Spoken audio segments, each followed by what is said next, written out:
Types of functions. यहाँ सी programming language में हमारे पास दो टाइप के फंक्शंस होते हैं। ठीक है, फर्स्ट होता है लाइब्रेरी फंक्शंस, सेकंड होता है user defined functions. Library function या फिर हम लोग इसको इन बिल्ट फंक्शन भी बोलते हैं, जो कि हमें सी कंपाइलर द्वारा पहले से हम लोग को मिला होता है। जैसे कि हम लोग एग्जांपल के तौर पे ले सकते हैं printf, scanf, gets, puts, ceil, floor, इस टाइप के जो फंक्शंस होते हैं, जिसको हम लोग अपने सी कंपाइलर से डायरेक्ट हम लोग एक्सेस कर सकते हैं। डायरेक्ट इंक्लूड करके हम लोग H T D I O dot H हम लोग लेते हैं, con I O dot H हम लोग जो लेते हैं। ठीक है, उसके अंदर बहुत सारे इस टाइप के फंक्शंस पहले से अवेलेबल होते हैं। हम लोग को सिर्फ और सिर्फ उसको अपने प्रोग्रामिंग में यूज करना होता है। सिर्फ हमें अपने प्रोग्रामिंग में उसको यूज करना होता है। ठीक है, उसको हम लोग यहाँ पे बोलते हैं लाइब्रेरी फंक्शंस या फिर इनबिल्ट फंक्शंस। सेकंड होता है user defined functions. User defined मतलब होता है कि जो यूजर बनाता है, मतलब हम बनाते हैं, जो प्रोग्राम बना रहा है वो खुद से उसको क्रिएट करेगा। User defined functions are the function which are created by the C programmer so that he or she can use it many times. It reduces the complexity of a big program and optimizes the code.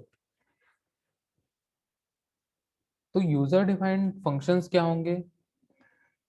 जो सी programmer है, means जो भी उस programme को बना रहा है वो खुद से क्रिएट करेगा अपना काम आसान करने के लिए। मींस जो वो प्रोग्रामिंग करना है, ठीक है, उसको वो इजीली समझ पाए, उसकी कॉम्प्लेक्सिटी भी कम हो और कोड को वो ऑप्टिमाइज कर सके। ठीक है, तो वो खुद से अपने से प्रोग्राम बनाता है ताकि वो बहुत सारे लाइंस की कोड को कैटेगराइज कर ले, अलग अलग मॉड्यूल्स में डिवाइड कर ले। ठीक है, तो यहाँ पे टू टाइप्स के फंक्शंस होते हैं, लाइब्रेरी फंक्शंस और यूजर डिफाइंड फंक्शंस। तो लाइब्रेरी फंक्शंस के बारे में तो हम पढ़ ही रहे हैं, धीरे धीरे हम उसके बारे में भी जानते हैं। ठीक है, हर चीज हम लोग यूज किए हैं, स्कैन एफ, प्रिंट एफ। ठीक है, तो ये सारे फंक्शंस लाइब्रेरी फंक्शंस है। यूजर डिफाइंड फंक्शंस जो है इसके बारे में हम लोग डिटेल में पढ़ेंगे। रिटर्न वैल्यू, ए सी फंक्शन मे और may not return A value from the function. ठीक है, रिटर्न वैल्यू हम लोग इसको बोलते हैं अगर फंक्शन कुछ कैलकुलेशंस कर रहा है, कुछ मैनिपुलेशन कर रहा है या फिर कोई टास्क परफॉर्म कर रहा है, तो फंक्शन हमेशा कोई ना कोई वैल्यू रिटर्न करेगा। ठीक है, वो वैल्यू रिटर्न कर भी सकता है और नहीं भी कर सकता है। मींस फंक्शन जो है वो कोई ना कोई वैल्यू हमेशा रिटर्न करता है। ठीक है, वो वैल्यू रिटर्न कर भी सकता है और नहीं भी कर सकता है। अब नहीं कर सकता है, उस केस में हम लोग यहाँ पे यूज करते हैं रिटर्न टाइप में वॉइड। ठीक है, if you don't have any return value from the function, अगर हमें कोई भी वैल्यू वहां से नहीं मिल रही है, तो हम लोग क्या यूज करेंगे? वॉइड यूज करेंगे फॉर द रिटर्न टाइप। ठीक है, अगर वो वैल्यू कोई रिटर्न कर रहा है तो हम लोग उसका डेटा टाइप वहां पे लिखेंगे। मीन्स जैसे इंटीजर वैल्यू रिटर्न कर रहा है तो रिटर्न जीरो हम लोग वहां लिखेंगे। ठीक है, या फिर कोई दूसरी वैल्यू रिटर्न कर रहे हैं तो हम लोग उसका डेटा टाइप वहां पे लिखेंगे ऐसे रिटर्न टाइप में।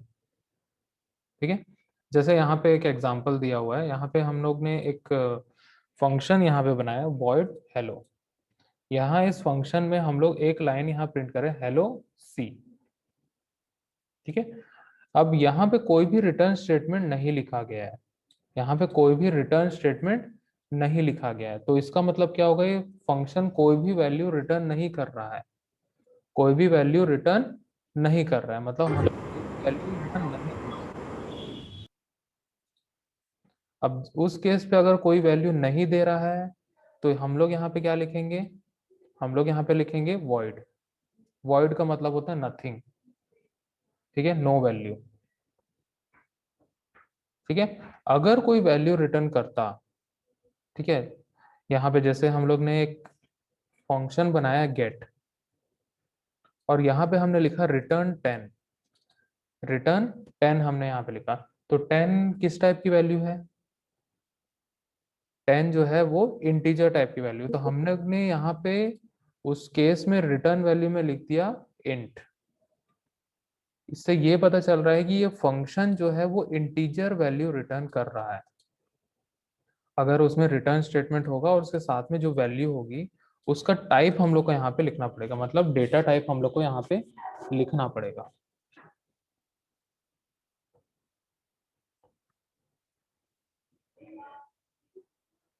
वैल्यू के फॉर्म में देगा, जो है हमेशा वैल्यू के फॉर्म पे इनपुट देगा, सॉरी आउटपुट देगा, ठीक है। तो यहाँ पे वैल्यू को वो रिटर्न करता है। रिटर्न करना मतलब वापस देता है। हम लोग कुछ उसको इनपुट देंगे, वहां से वो बदले में कुछ हमको वैल्यू वापस देगा, ठीक है। कुछ कैलकुलेशंस करने के बाद या कुछ किसी भी तरीके से वो वापस करेगा वैल्यू, ठीक है। तो एक चीज हमेशा याद रखना कि हमेशा फंक्शन कोई ना कोई वैल्यू रिटर्न करता है।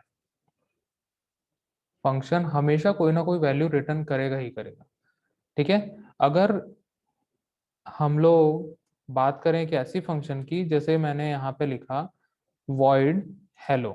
हेलो हमने एक फंक्शन बनाया और उसके अंदर एक ही लाइन हमने लिखा प्रिंट एफ हेलो सी, हम यहाँ पे प्रिंट करें और कोई भी रिटर्न स्टेटमेंट इस फंक्शन में नहीं लिखा हुआ है। इसका मतलब ये कोई भी वैल्यू को रिटर्न नहीं कर रहा है।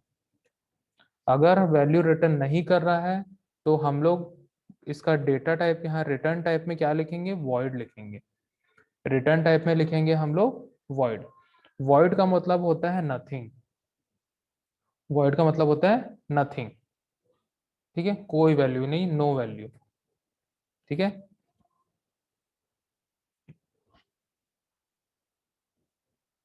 अब यहाँ पे देखते हैं कि अगर कोई वैल्यू रिटर्न करता, अगर कोई फंक्शन हमने बनाया वो अगर वैल्यू रिटर्न कर रहा होगा तो कैसा क्या होगा, ठीक है। हमने यहाँ पे एक एग्जांपल में लिया इंट गेट, ठीक है। और यहाँ पे हमने एक स्टेटमेंट लिखा रिटर्न 10।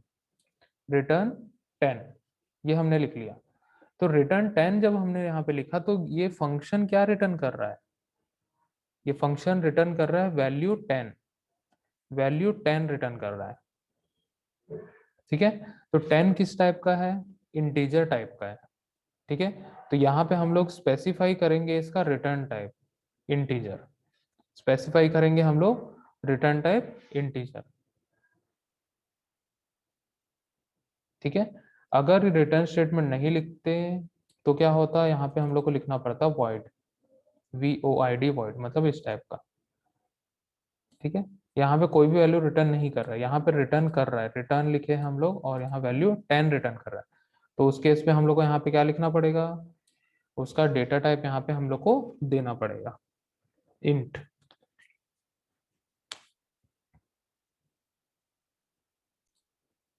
ठीक है। हम लोग यहाँ पे देखते हैं राइट ए प्रोग्राम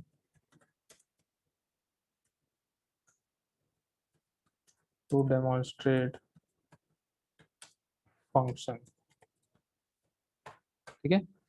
मैं यहाँ पे लिखता हूँ हैश इंक्लूड stdio.h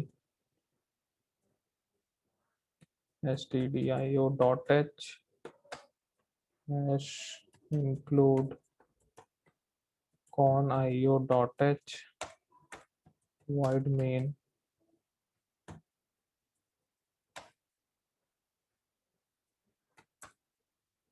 ठीक है। गेट ch, यहाँ पे हम लोग ने एक फंक्शन बनाया void main फंक्शन। ये हमारा मेन फंक्शन है, ठीक है। ये हमारा मेन फंक्शन, ठीक है।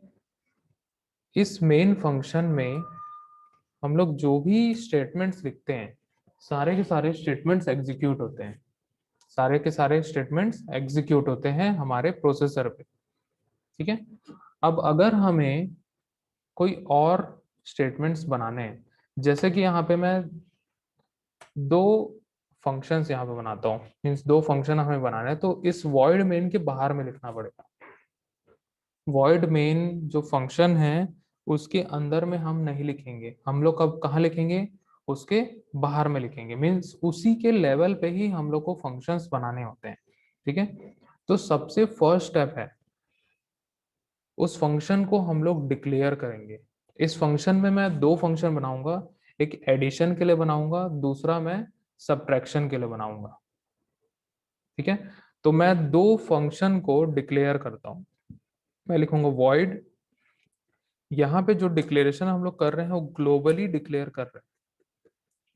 ग्लोबली हम लोग डिक्लेयर कर रहे हैं मीन्स इस सी फाइल में, जो यहाँ पे हम लोग सेव करते हैं, इस सी प्रोग्राम की फाइल में वो इस फंक्शन को कहीं पे भी कॉल करके उसको रीयूज कर सकता है।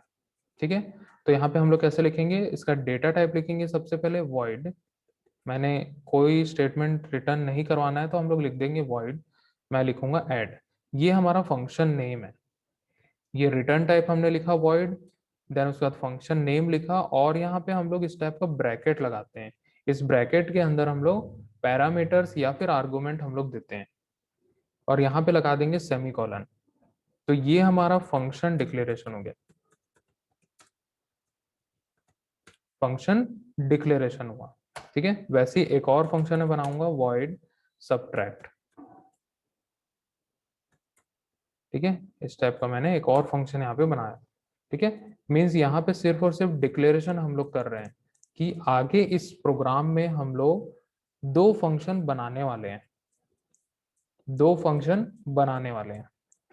ठीक है, अब ये फंक्शन डिक्लेयर हो चुका है, अब हम लोग इसका डेफिनेशन देंगे। डेफिनेशन हम लोग कैसे देंगे, सेम जो यहाँ पे हम लोग ने लिखा है, वॉइड एड और इस टाइप का ब्रैकेट, फंक्शन ब्रैकेट्स। ठीक है, सेम वैसे ही हम लोग को यहाँ पे लिखना है। मैं लिखूंगा वॉइड एड, सिग्नेचर इसका चेंज नहीं करना है, मीन्स जो स्ट्रक्चर हमें बनाना है वो चेंज नहीं करना है। तो ये यहाँ पे हम लोग ने इसका डेफिनेशन दिया। ठीक है, इसको बोलेंगे हम लोग फंक्शन डेफिनेशन। ठीक है, फंक्शन डेफिनेशन। फंक्शन डेफिनेशन के अंदर हम लोग वो सारे कोड्स देंगे जो हमें एग्जीक्यूट करने हैं। जो जो स्टेटमेंट्स हम लोग यहाँ देना चाहें वो हम लोग यहाँ पे लिख सकते हैं। ठीक है, तो मैं यहाँ पे क्या करता हूँ, इंट एक्स कॉमा वाई ले लेता हूँ और एक जेड ले लेता हूँ। ठीक है, मैंने तीन वेरिएबल ले लिया और यहाँ पे मैं एक फॉर्मूला लगाऊंगा, z equal to X plus Y. ठीक है, और यहीं पे मैं इसको प्रिंट कर देता हूँ, प्रिंट एफ। ठीक है, z इक्वल टू, यहाँ पे लिख देता हूँ परसेंट डी कॉमा जेड। ठीक है, यहाँ पे हम लोग x की वैल्यू को इनिशियलाइज कर लेते हैं, x को दे देता हूँ 10 और y को भी दे देता हूँ 10। दोनों को मैंने वैल्यू दे दिया, दोनों को वैल्यू मैंने दे दिया। ठीक है, ये हमारे जो वॉइड ऐड है इसका डेफिनेशन कंप्लीट हो गया है। मीन्स इस फंक्शन का, ऐड फंक्शन का डेफिनेशन यहाँ पे कंप्लीट हो गया। अब मैं दूसरा दूंगा, दूसरा कहाँ दूंगा, इस वॉइड ऐड के बाहर में। मीन्स ये वॉइड ऐड जो हम लोग लिखे हैं, मीन्स जो ये फंक्शन हम लोग लिखे हैं उसका स्कोप यहीं तक अवेलेबल होगा, उसका स्कोप यहीं तक होगा। मीन्स इस ब्रैकेट से ये ब्लॉक हम लोग जो बनाए हैं, इस फंक्शन का ब्लॉक जो हम लोग बनाए हैं उसके अंदर में ही हम लोग को कोड लिखना है। और इस ऐड को जब हम लोग कॉल करेंगे तो ये तीन स्टेटमेंट एग्जीक्यूट होंगे। यहाँ पे फंक्शन के साथ कभी भी सेमीकोलन नहीं लगता है। कभी भी अगर हम लोग सेमीकोलन लगा देंगे, सेमीकोलन कहाँ पे लगेगा, सिर्फ और सिर्फ डिक्लेरेशन पार्ट पे लगेगा। ठीक है, फंक्शन डेफिनेशन पे कभी भी सेमीकोलन नहीं लगाया जाएगा। अगर हम लोग सेमीकोलन लगा देंगे तो ये भी डिक्लेरेशन ही माना जाएगा, डेफिनेशन नहीं माना जाएगा, और हम लोग को मिलेगा कंपाइल टाइम एरर। ठीक है, अब नेक्स्ट हम लोग यहाँ पे बनाते हैं void subtract, subtract, और इस टाइप का ब्रैकेट लगाएंगे और यहाँ करली ब्रेसेस ओपन करेंगे। ठीक है, मैं सेम चीज देता हूँ यहाँ पे, और मैं यहाँ पे सेम मैं यहाँ पे देता हूँ, मैं यहाँ पे लिखता हूँ int p equal to 20, q equal to 30 और r। ठीक है, तीन वेरिएबल दे दिया p q r। मैं यहाँ पे देता हूँ r equal to p plus q। मैंने दे दिया, और यहीं पे हम लोग प्रिंट कर देते हैं इसको, प्रिंट एफ। और सर माइनस रहे। सर माइनस होगा ना? Okay okay okay sir okay, minus है, माइनस। हाँ हाँ ठीक है, माइनस, ठीक है। तो यहाँ पे हम लोग Q माइनस पी कर देते हैं, Q माइनस पी, ठीक है। Q माइनस पी हम लोग ने कर दिया, और यहाँ प्रिंटफ के अंदर हम लोग क्या करेंगे, डबल डबल कोट हम लोग लगाएंगे, और यहाँ लिख देंगे R equal two percent D, और कॉमा देके हम लोग यहाँ पे लिख लेंगे R, ठीक है। और यहाँ पे एक और मैं लाइन यहाँ पे प्रिंट कर देता हूँ, जिससे हम लोग पता चलेगा कि हम, छवि लाल माइक म्यूट करो, ठीक है। यहाँ पे एक और मैं लाइन प्रिंट कर देता हूँ, ठीक है, slash an inside function subtract, ठीक है। और यहाँ पे मैं एक लाइन प्रिंट कर देता हूँ, प्रिंट एफ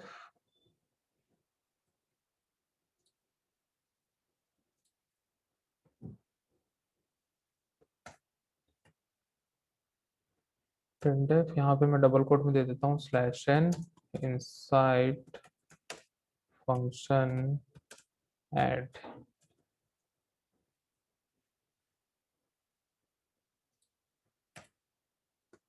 ठीक है। ये मैंने दे दिया।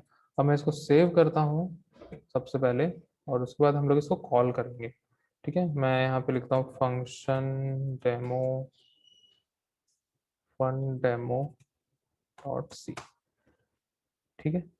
अब यहाँ पे हम लोग ने दो फंक्शन को डिक्लेयर किया, दोनों का यहाँ पे डेफिनेशन हम लोग ने दे दिया, वॉइड ऐड हमने बना लिया, वॉइड सबट्रैक्ट भी हमने बना लिया, ठीक है। अब इसके बाद हम लोग कहाँ पे आ जाएंगे, मेन फंक्शन के अंदर में आ जाएंगे। जब हम लोग कॉल इसको करेंगे तो मेन फंक्शन के अंदर में ही कॉल करेंगे, मेन फंक्शन के अंदर में कॉल करेंगे, ठीक है। वैसे कॉलिंग हम लोग किसी भी फंक्शन के अंदर कर सकते हैं, लेकिन अभी हम लोग को क्या करना है, आउटपुट में शो करना है। तो हम लोग क्या करेंगे, मेन फंक्शन के अंदर में करेंगे, क्योंकि मेन फंक्शन के अंदर कॉल नहीं करेंगे तो इस फंक्शन को मेमोरी नहीं मिलेगी, और जब फंक्शन को मेमोरी नहीं मिलेगी तो इसके कोई भी स्टेटमेंट एग्जीक्यूट नहीं होंगे, ठीक है। तो यहाँ पे हम लोग लिखेंगे फंक्शन कॉल, कैसे लिखेंगे, यहाँ पे लिखेंगे ऐड और इस टाइप का ब्रैकेट और सेमीकोलन, बस, और हम लोग को कुछ नहीं लिखना है। यहाँ पे लिखेंगे फंक्शन नेम सबट्रैक्ट, और इस टाइप को ब्रैकेट लगाएंगे और सेमीकोलन लगा देंगे। तो ये हो गया हमारा फंक्शन कॉल, ठीक है, फंक्शन कॉल हो गया। अब मैं इसको करता हूँ कंपाइल, और एक बार कर देता हूँ रन। तो यहाँ पे हम लोग देख सकते हैं z इक्वल टू 20, और क्या प्रिंट किया है, inside function add r equal to 10, ठीक है। हम लोग इसको अच्छे से कर देते हैं, स्लैश n लगा लेते हैं, आगे भी स्लैश n लगा देते हैं पर,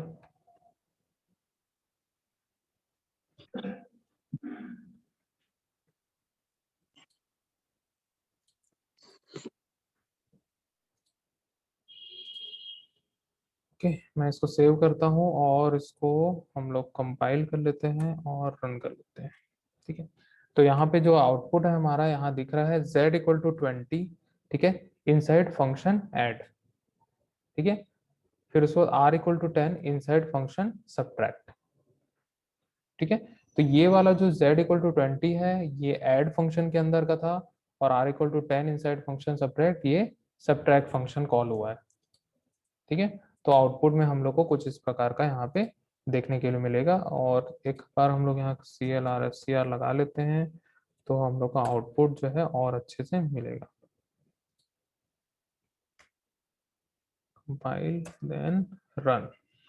तो इस प्रकार का हम लोग को आउटपुट यहाँ मिलेगा। तो दो अलग अलग फंक्शन हमने बनाया, दोनों को हम लोग ने मेन फंक्शन के अंदर में कॉल किया।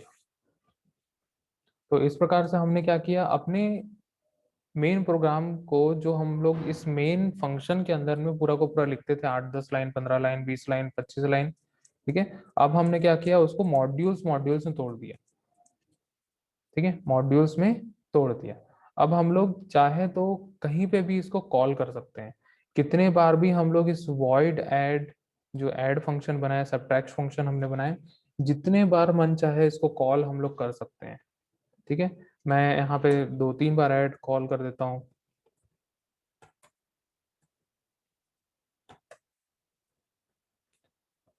जितने बार मैं चाहूंगा उतने बार मैं कॉल कर लूंगा, इसको कोई इशू नहीं है, ठीक है। हमें सी कंपाइलर कभी नहीं बोलेगा कि हम इसको मल्टीपल टाइम्स कॉल नहीं कर सकते हैं, जितने बार चाहे हम लोग उसमें यूज कर सकते हैं, कॉल कर सकते हैं, हमें बार बार सेम कोड लिखने की आवश्यकता नहीं होती है, ठीक है। हम एक बार फंक्शन बनाते हैं, उसको मल्टीपल टाइम्स यूज कर सकते हैं। अब यहाँ पे देख लो कि ऐड जो फंक्शन है, हमने यहाँ पे 4 टाइम्स कॉल किया है।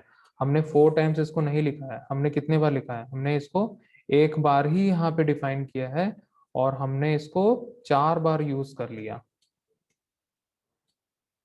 इसका मतलब ये नहीं कि हमने इसको बार बार लिखा, हमने इसको 4 टाइम कॉल करके ही उसको एग्जीक्यूट कर दिया, और 4 बार एग्जीक्यूट हुआ है वो, ठीक है। तो इस प्रकार से फंक्शंस बनाने से क्या होता है कि हमारा जो प्रोग्राम होता है अलग अलग मॉड्यूल्स में डिवाइड हो जाता है, और हमें कोड रीयूजेबिलिटी का कॉन्सेप्ट यहाँ पे मिल जाता है। मीन्स हम लोग एक बार कोड करते हैं और बार बार उसको यूज कर सकते हैं।